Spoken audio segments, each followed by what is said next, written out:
nosotros no aceptaremos la exclusión de nuestro pueblo de ese derecho. Mr. Gorbachev, tear down this wall.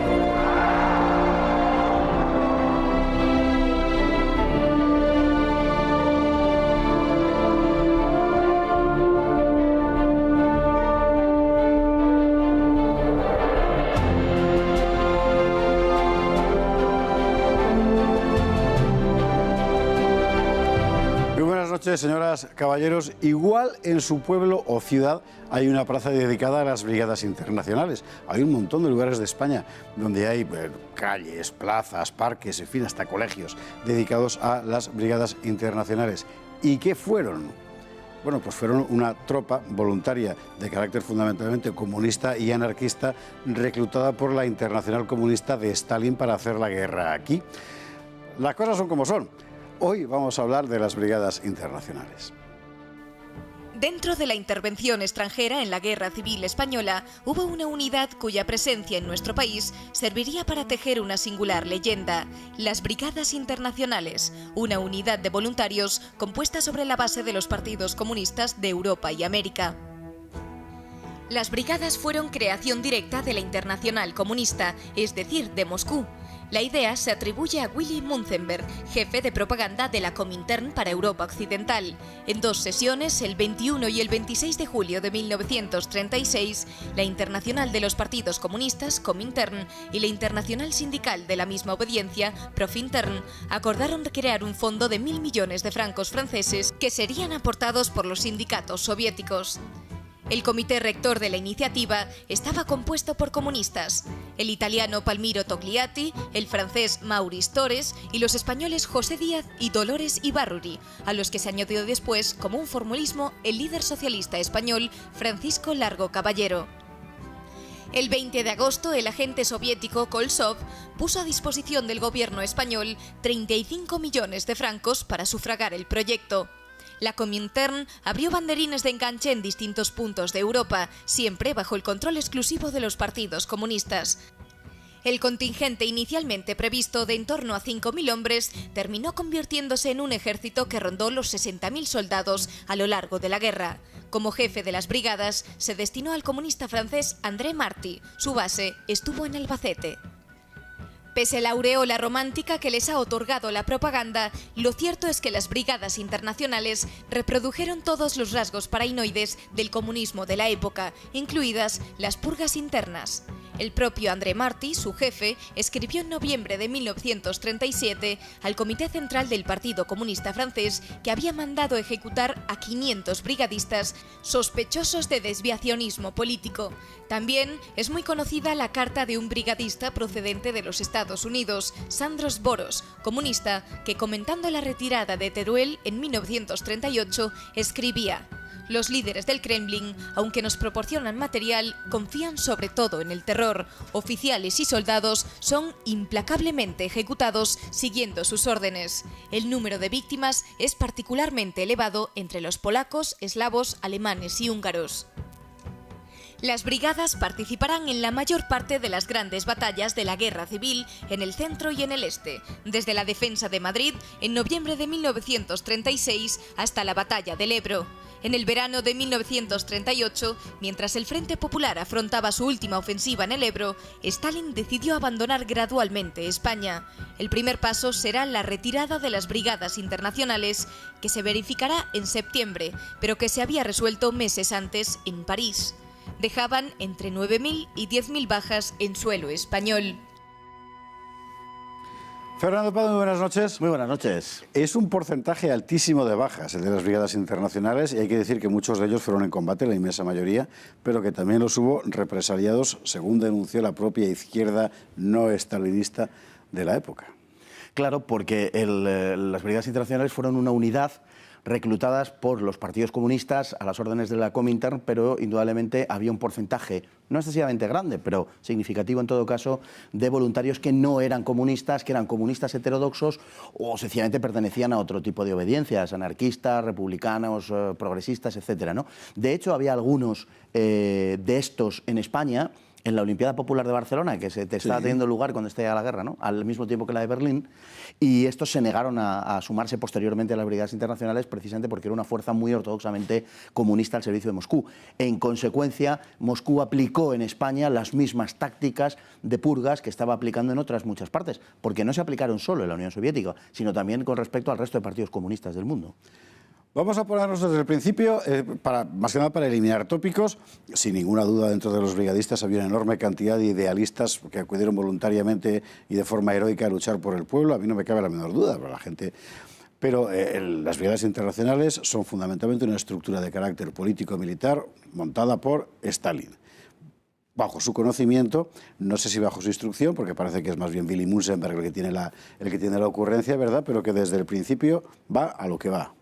Sin duda ninguna. Es una fuerza política, una fuerza militar, perdón, al servicio de un objetivo político. Un objetivo político doble. Por un lado, dirigir, condicionar en gran parte la política de la República Española y por otro lado eso también al servicio de la política exterior de Stalin. El objetivo era un objetivo, digamos, político de carácter soviético. En ese momento Stalin está desplegando una determinada estrategia que consiste en acercarse a Francia y a Gran Bretaña, a las potencias democráticas, para mostrarle que él es beligerante frente al fascismo, frente a Hitler. El problema está en que Gran Bretaña en 1936 está en una postura bastante ambigua con respecto a Alemania. Ambigua cuando no favorable. Es en definitiva el año de la remilitarización de Renania, ante la que Gran Bretaña no hará nada, ¿no? Por tanto, esa estrategia choca con Gran Bretaña y no tiene éxito, pero ese es el propósito de Stalin. Es una fuerza al servicio de la política exterior de Stalin, lo cual no quita idealismo para muchos de los componentes que anduvieron en ella, por supuesto. Al frente de las brigadas colocan a André Martí, que no es un militar, es un militante comunista francés, pasado, es verdad, por la Academia Militar Soviética, como otros muchos militares, estos sí, que van a mandar alemanes, en fin, de diferentes procedencias, en las brigadas internacionales. Martí, fundamentalmente, va a hacer de jefe político. Martí hace de jefe político, sí, los jefes militares son otros, pero... es el gran alma mater, digamos, de todo el proyecto, sobre todo en España, aunque ya lo es desde Francia. En Francia se reclutaba en dos sitios, en dos sedes distintas, una para los procedentes de los países democráticos y otro para los procedentes de los países totalitarios, Alemania, Italia, Austria, ¿no?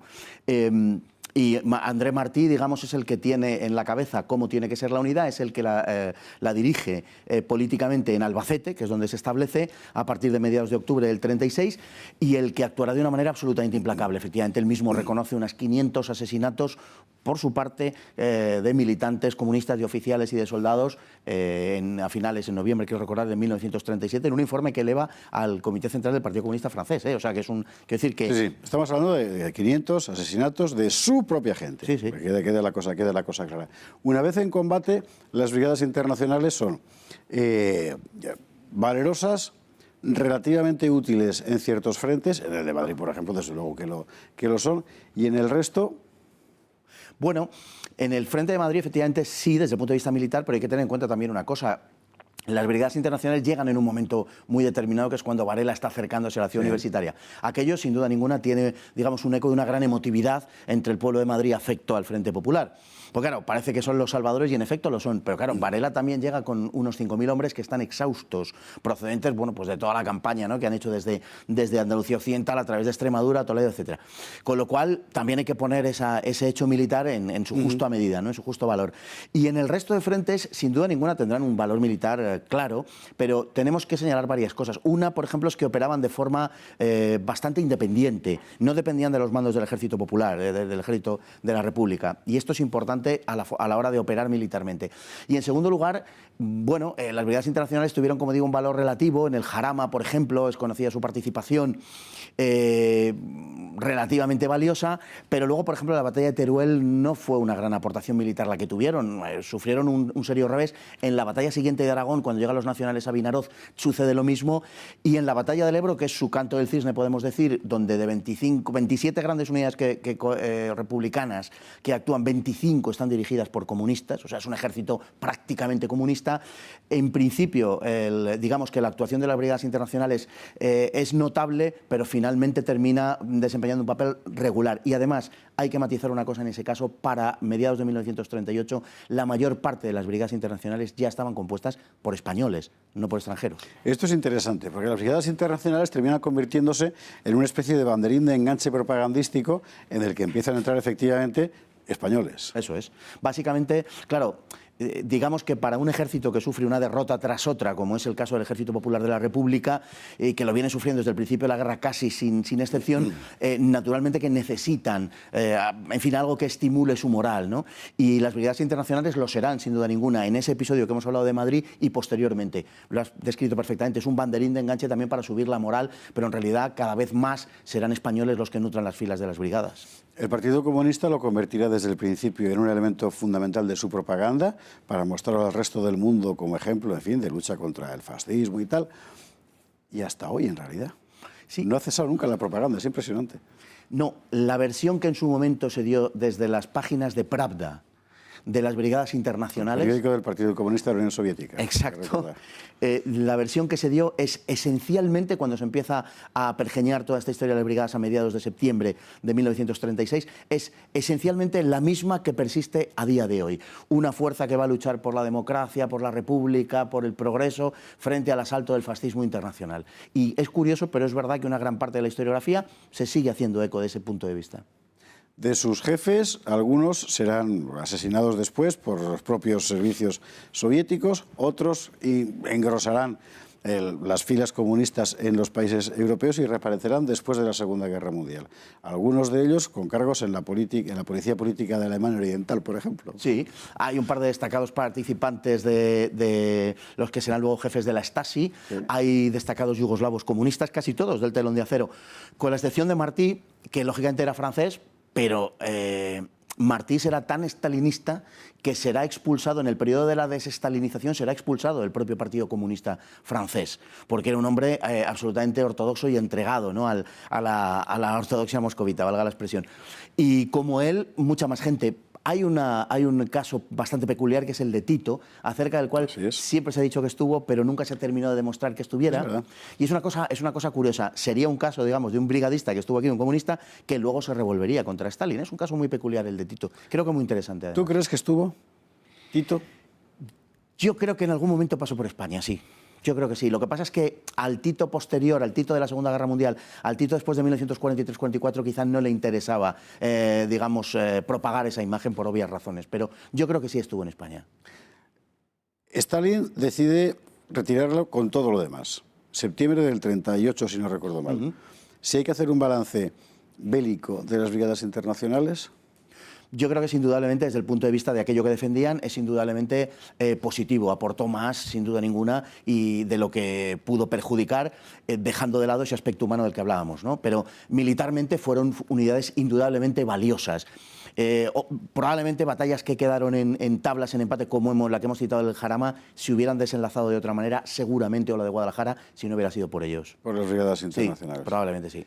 Bueno, Fernando Prado, muchísimas gracias. Pues como siempre, un placer. Nosotros no le vamos a quitar la calle a nadie, pero ahora cuando pases por una calle, la calle de las brigadas internacionales, pues ya sabrá de lo que estamos hablando. Gracias. Y a ustedes, como siempre, muchísimas gracias y muy buenas noches.